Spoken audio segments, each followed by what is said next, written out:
Mending bisa jadi diatur saya, diatur deh.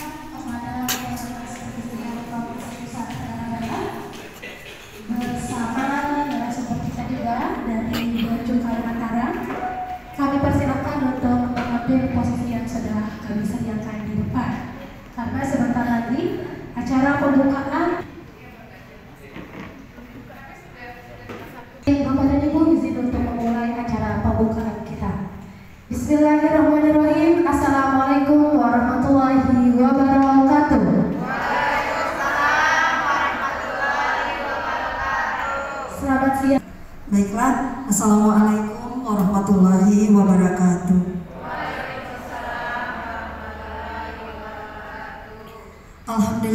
Alhamdulillahirabbil alamin. Wassalatu wassalamu ala asrafi anbiya'i wal mursalin wa ala alihi wa ashabihi ajma'in. Amma ba'd. Puji syukur kehadirat Allah Subhanahu wa taala yang telah melimpahkan rahmatnya kepada kita sekalian sehingga kita pada hari ini dapat bersama-sama untuk mengikuti pelatihan peningkatan kapasitas SDM proses produksi primer pengolahan tembakau berupa tembakau di APHT ini. Yang terhormat Ibu Kepala Dinas Perindustrian Provinsi Nusa Tenggara Barat Ibu Hajah Nuryanti SIMI, yang terhormat perwakilan dari Bea Cukai Bapak Guntur, pengelola Bapak Galuh dan tim Dinas Perindustrian yang sama-sama saya hormati, adik-adik sekalian ini semua cewek-cewek ya, tidak ada yang cowok. Adik-adik sekalian peserta pelatihan yang saya hormati. Alhamdulillah, izin pada kesempatan ini saya akan menyampaikan melaporkan proses ataupun pelatihan yang akan kita lakukan pada hari ini. Adapun maksud dan tujuan, saya baca ya Bapak Ibu. Adapun maksud dan tujuan daripada pelatihan ini adalah membekali tenaga baru dengan keterampilan teknis dalam pembuatan rokok dan meningkatkan pemahaman peserta tentang standar mutu produk rokok serta persiapan tenaga kerja yang siap dan kompeten untuk mengisi posisi yang ada di APHT Pawak Motong ini. Adapun sasarannya adalah tenaga kerja yang akan ditempatkan pada bagian produksi rokok, peserta dari kalangan masyarakat sekitar Pawak Motong ini, diutamakan minimal lulusan SMP sederajat.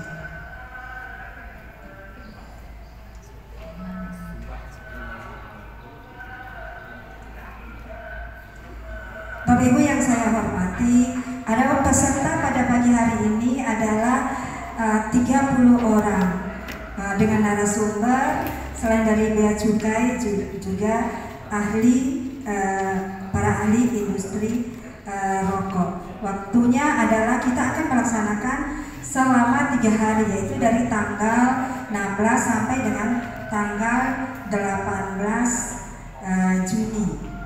Metode pelatihannya yaitu presentasi, simulasi, praktek, dan diskusi. Izin Bu Kadis, tadi kami sudah memulai materinya, mengisi materinya terlebih dahulu untuk mengisi waktu.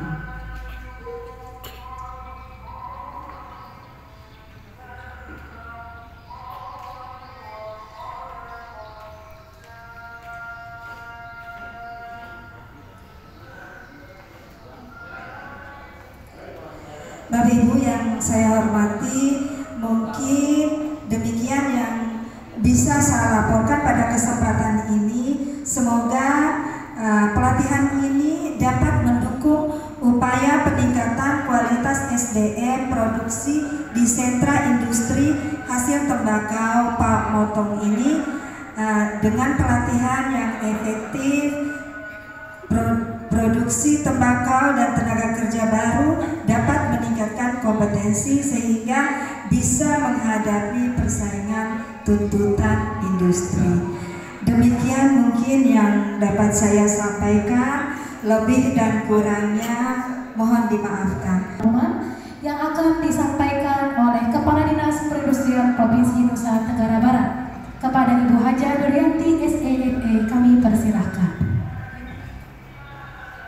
Bismillahirrahmanirrahim. Assalamualaikum warahmatullahi wabarakatuh.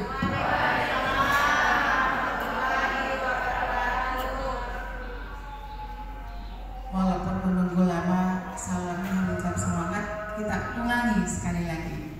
Assalamualaikum warahmatullahi wabarakatuh.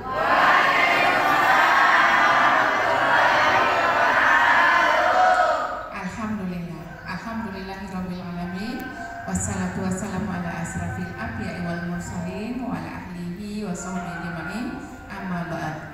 Yang saya hormati Pak Guntur yang senantiasa menemani sejak awal proses perencanaan APHT ini, ya. Dan yang saya hormati juga Ibu Eti beserta tim dari bidang kerjasama yang sudah mempersiapkan acara sedemikian rupa. Ada Pak Helmi, ya, dan Pak Gaguk, ya, dan tim yang akan menjadi narasumber. Sekaligus Pak Gaguk ini adalah pengelola kawasan, pengelola APHT yang mulai tahun ini insya Allah itu nanti punya kontribusi ke pemerintah. Ya, dalam proses kami mengajukan ke BPKAD untuk appraisal berapa nilai sewa dari gedung ini. Insya Allah Pak Gaguk sudah siap, ya, setelah proses sebelumnya sudah difasilitasi oleh pemerintah. Jadi tahun 2024 per November, ya Pak Heldi, ya, ada serah terima aset. Jadi sebelumnya, ya, kawasan ini dikelola oleh Dinas Pertanian. Nah, di Stambun, ya, di Stambun ini bersama Pak Guntur ini, ya, untuk merencanakan dan pembangunannya, didampingi oleh Bapeda. Setelah berjalan, pengelola sudah ada, kemudian tahun 2024 per November serah terima aset. Jadi baru kemudian perindustrian. Nah, sesuai regulasi ini kemudian akan dikelola oleh pihak ketiga yang kemudian akan menjadi salah satu sumber PAD untuk pemerintah provinsi maupun pemerintah Lombok Timur nantinya, ya. Dan alhamdulillah semakin hari perkembangan yang cukup signifikan. Tadi saya dapat informasi hajatnya, ya, APHT ini, ya, memang pertama kita bisa mendapatkan nilai tambah dari tembakau yang selama ini kita kirim begitu saja. Ya, yang saya hormati juga teman-teman wartawan, informasinya ada, mohon maaf kalau terlambat. Saat ini, ya, lihat, ya, kalau kita panen tembakau dikirim berbal-bal keluar daerah. Terus, ya, bapak-bapak yang hadir di sini saya yakin pasti membeli rokok kembali, ya. Jadi kita jual tembakau, belinya rokok. Nah, saya pernah nanya nih, satu bal itu 350.000. Kira-kira itu rokok sebulan kali, ya? Itu hanya rokok sebulan. Jadi kita menjual, ya, tembakau mungkin satu truk, untuk kembali kita beli rokok setahun. Benar nggak bapak-bapak? Ya, nih bapak pakai topi, ya, bapak beli rokok pasti saya yakin bukan rokok lokal, ya. Nah, itulah yang terjadi selama ini sehingga kemiskinan itu sulit sekali keluar. Saya yang punya usaha rokok pun, Pak Gaguk, rokoknya apa? Ayo, rokoknya apa? Bukan rokok sini kan pastinya. Jadi jual rokok, beli rokok lagi. Dan rokoknya pasti lebih mahal. Dan rata-rata pengusaha rokok seperti itu saya lihat. Ya. Kemarin saya ke beberapa tempat, Pak Haji rokoknya apa? Oh, harus sempurna. Berapa harganya? 3 kali lipat. Oke. Itu yang terjadi, ya. Nah, sehingga hajatnya, ya, dengan adanya APHT ini, proses pengelolaan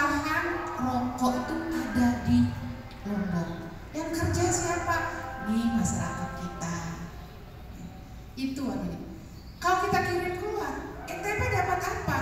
Yang dapat pada saat panen tok, setelah di packing keluar tanpa ada cukai ya Pak ya, nggak dapat apa-apa daerah itu.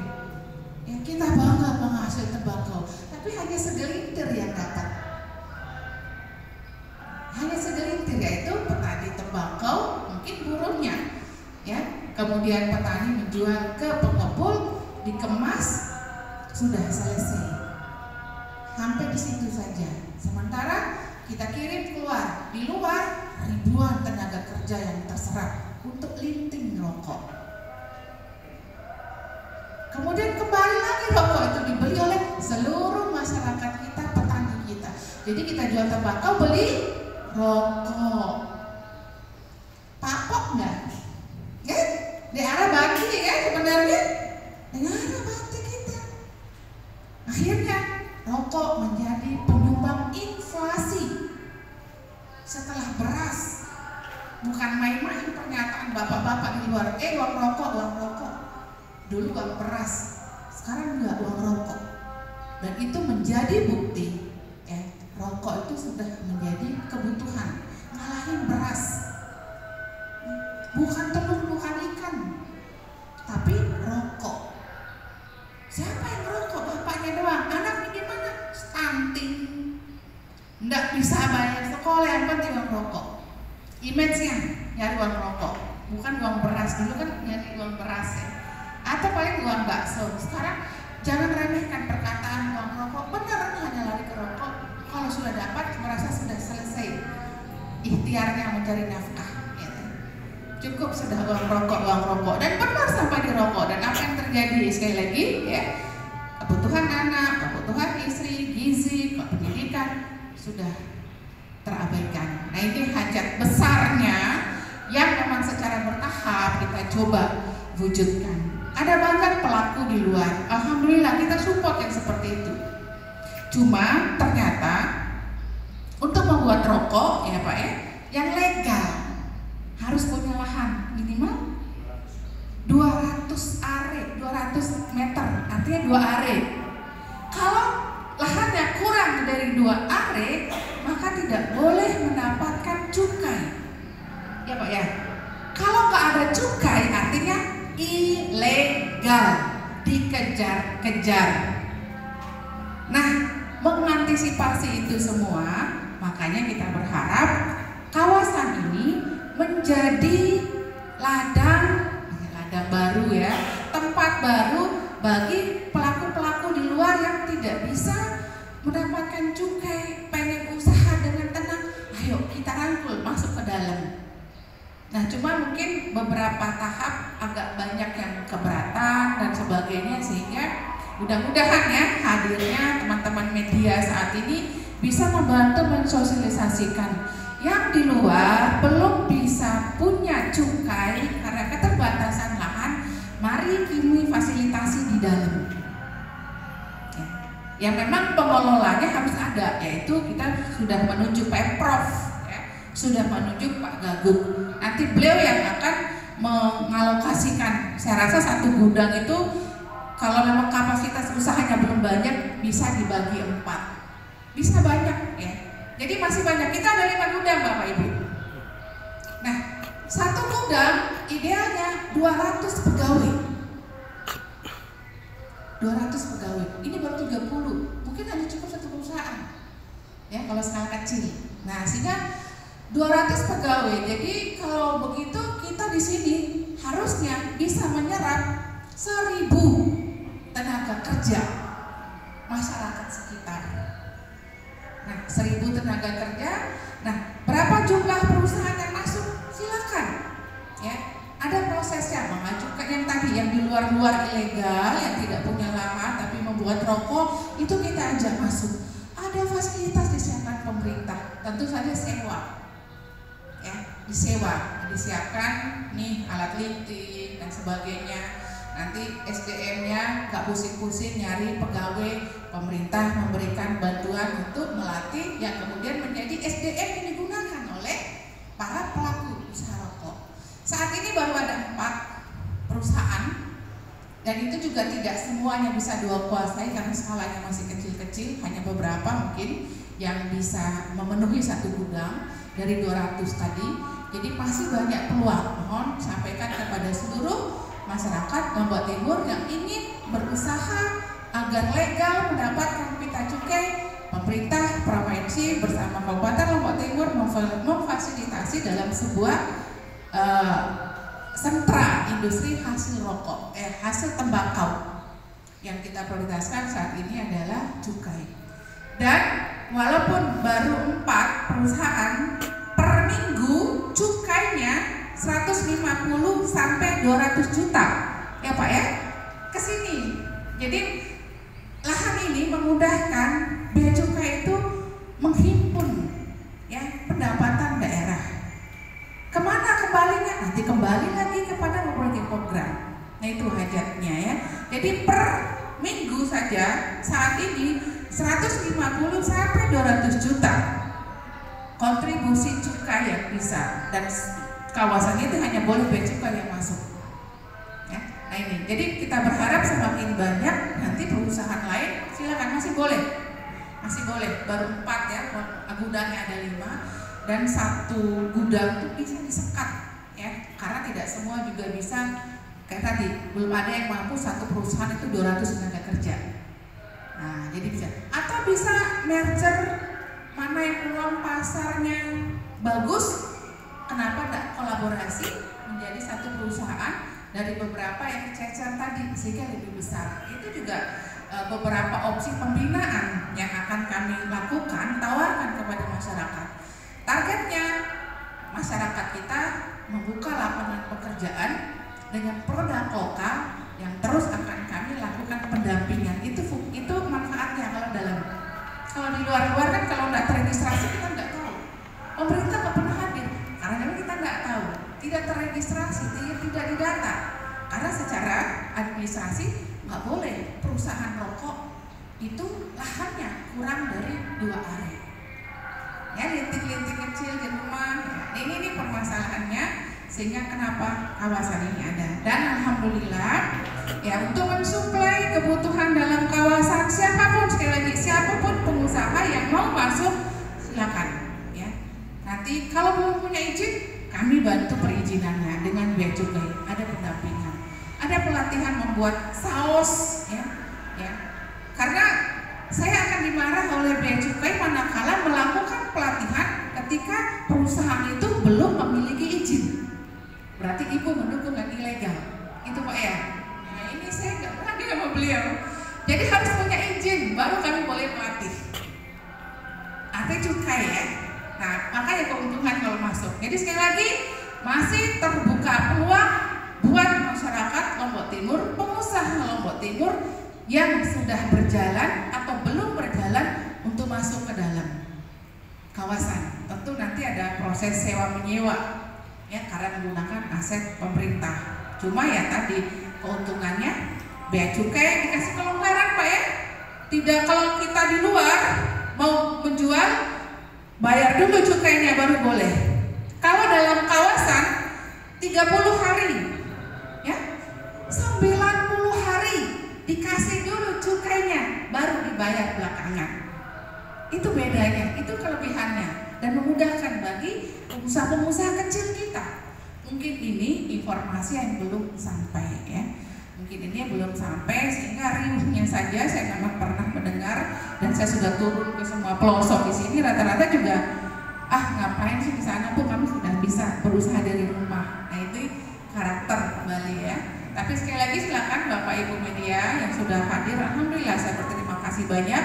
Mudah-mudahan informasi ini bisa tersosialisasikan. Dengan sangat bahagia kami mengundang seluruh pelaku usaha, nanti akan ada business assessment dari pengelola agar yang masuk itu benar-benar membutuhkan dan punya proyeksi market ya, sehingga tidak sia-sia usaha yang dilaksanakan. Ada pendampingan insya Allah. Dan seperti inilah ya, SDM ini siapapun boleh pakai nih. Nah, kadang-kadang kami latih dulu kalau belum dibutuhkan oleh perusahaan. Jika ada pengusaha masuk, boleh bawa sendiri, boleh menggunakan SDM yang sudah dilatih. Semua dari sekitar Pamotong ya. Ada yang jauh? Di luar Pamotong ada? Ya? pesan saya buat nih, karena kemarin banyak yang tidak siap bekerja, ya. Oh, tiba-tiba nikah, ya enggak apa-apa nikah tapi boleh sambil kerja ya. Ya, terus atau nggak nyaman, ya namanya cari uang lebih mudah kan, nggak terlalu banyak makan skincare kalau di luar karena panas. Di sini kan dalam ruangan, ya alhamdulillah Mbak tidak panas dan pekerjaannya juga semakin lama ditekuni akan semakin lincah dan semakin banyak juga jumlah rokok yang bisa dilinting. Dan ketika rokok linting makin banyak, makanya beda-beda nih Pak. Yang dihitung adalah jumlah hasil kerjanya.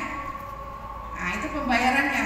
Oh katanya yang gesit sebelum pagi udah nyampe duluan, nggak mau pulang sebelum targetnya. Nggak apa-apa, ya sama aja. Kami juga di kantor lembur kalau pengen dapat uang lembur, ya di mana-mana pola kerja seperti itu. Dan yang kedua, tolong kalau sudah komitmen masuk itu ditekuni karena akan berdampak kepada perusahaan. Kita sudah targetnya 1000 dengan pegawai 30, tiba-tiba Mbak keluar 34, bakal nggak nyampe di target. Itu akan merusak image. Makanya produk lokal itu aduh susah kontinuitasnya. Padahal kita berharap, nah ini ya, kalau mau mundur pun tolong dikomunikasikan. Dek hari ini langsung keluar, kelabakan itu. Itu yang menyebabkan akhirnya, wah ini kalau nyari tenaga kerja itu susah keluar masuk. Ya. Nah jadi komunikasikan dengan baik. Bu kira-kira bulan depan saya mau keluar, komunikasikan dengan pihak perusahaan agar tidak kelabakan karena target produksi sudah ada. Ketika kuantitas, kontinuitas tidak bisa, kita di blacklist oleh pengusaha lain. Ya. Gimana Mbak? Tadi saya lihat senyum-senyum aja. Ada komitmen terus atau kira-kira nyoba doang? Lumayan dapat uang saku. Ini saya berikan. Ya. Kalau yang seperti itu, ya usahlah, nggak usah kasih uang saku aja. Dari sekarang nggak apa-apa, boleh. Wah saya nggak bersedia nih Kak Ibu, harus kerja full time gitu ya. Nah ini bedanya ya. Kenapa orang lebih cenderung investasi di luar Jawa, di Jawa daripada di kita, mental kerjanya, ya. Ini saya harapkan adik-adik yang sudah dilatih, tolong ya ini rezeki yang disyukuri. Nanti insya Allah akan nambah rezekinya ya, akan nambah dan kerjasama kalian dengan perusahaan yang untuk bukan hanya perusahaan kalian juga, ya saling ketergantungan. Jadi itu juga kami komitmen kepada perusahaan. Ya, tolong sewajarnya upah UMR itu menjadi acuan, mudah-mudahan secara bertahap itu bisa. Dan yang terakhir, kelemahan kita ini teman-teman media, belum ada salah satu gudang yang memfermentasi rokok, tembakau. Jadi sekali lagi, tidak hanya kita beli rokok, ya, tembakau, perusahaan lokal pun masih membeli tembakau fermentasinya dari luar. Karena bahan baku rokok itu bukan panen sekarang, raja sekarang linting, enggak. 2 tahun difermentasi. Akhirnya semua bahan baku dari luar lagi. Ini fenomenanya ya. Nah mudah-mudahan satu gudang itu bisa fermentasi. Tergantung beliau ini nih ya. Mudah-mudahan satu gudang itu bisa, masyarakat tidak harus membangun gudang, datang nitip Pak. Ada pencatatan. Saya berharap ya Bea Cukai bisa melonggarkan ya. Karena kami ini tembakonya dikirim keluar, difermentasi di luar. 2 tahun kemudian yang kemarin jualnya 350 jadi 3 juta. Iya nggak Pak? Berapa satu bal dari fermentasi dari luar? Satu bal itu kira-kira berapa? Kalau tadi bal kan 350 tuh. Nah kalau sudah jadi fermentasi berapa tuh Pak? Berapa kilo satu bal? Makannya 100. Berapa kilo Pak? 150 sekilo. Dari satu bal yang kita kirim segernya cuma 350. Yang kaya siapa? Bukan kita kan? Bukan petani kita, bukan pengusaha kita. Nah ini PR-nya, jadi satu tahapan lagi yang harus kita pangkas agar biayanya murah adalah gudang fermentasi. Mudah-mudahan boleh ada satu gudang fermentasi dalam kawasan ini. Ini memang tergantung dari Bea Cukai sebagai pemilik kawasan dan membuat regulasi. Nah, jadi kami harus bermitra dan harus bertanya kepada apa yang boleh, apa yang tidak. Demikian adik-adik ya untuk gambaran ya, kenapa sih harus ada, masa mau begini terus. Kita sabar untuk memulai pekerjaan. Kalau rajin ini teman-teman membuat rokok, gudang fermentasi nanti juga ada. Mudah-mudahan imbasnya pendapatan masyarakat semakin naik. Tidak hanya menjual. Yang untung, sekali lagi yang untung cuma segelintir. Petani atau pengepul. Habis itu tidak ada lagi, apalagi buru-buru. Nah, mudah-mudahan dengan konsep ini Dinas Perindustrian beserta Bea Cukai dan mudah-mudahan Pemda, Pemprov Lombok Timur juga mendukung agar ekonomi masyarakat kita bergerak pada akhirnya ya. Bayangkan ada 1000 pegawai pulang pasti butuh makan, butuh bahan mentah untuk dimasak. Saya membayangkan seperti area-area industri lainnya. Tapi insya Allah secara bertahap dengan kebersamaan, kalau ini terisi 1000 pegawai, ya maka geliat ekonomi sekitarnya pasti akan terjadi. Ya, hanya butuh waktu itu semua dan kebersamaan. Tidak mungkin kalau saya kalian keluar juga nggak betah dengan kerja begini juga sepi terus gitu ya. Nah, tapi permasalahan kurang gaji atau apa, boleh nanti kita diskusikan ya standarnya. Coba standar profesional seperti apa. Jadi ada uji bandingnya juga ya. Demikian dari saya, mohon maaf kepanjangan ya. Agar adik-adik ini saya berharap mampu menjelaskan ya ke masyarakat, ke tetangga, kenapa sih ada begini, kenapa sih kita miskin terus padahal kita punya daun emas ya. Karena ini tadi jual 1 truk rokok untuk rokok setahun kita ya, belum sekolah anak, belum mampu ya. Demikian dengan sama-sama baca basmalah Bismillahirrahmanirrahim kita buka pelatihan ini, semoga berkah diiringi azan, insya Allah segala harapan dan mimpi hari ini Allah kabulkan. Amin. Amin. Amin ya rabbal alamin. Wabillahi taufiq wal hidayah. Assalamualaikum warahmatullahi wabarakatuh.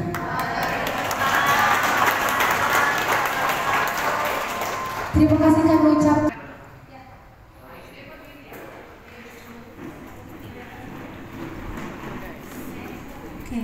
Bisa merapat ya peserta di belakang. Ya, bisa maju juga.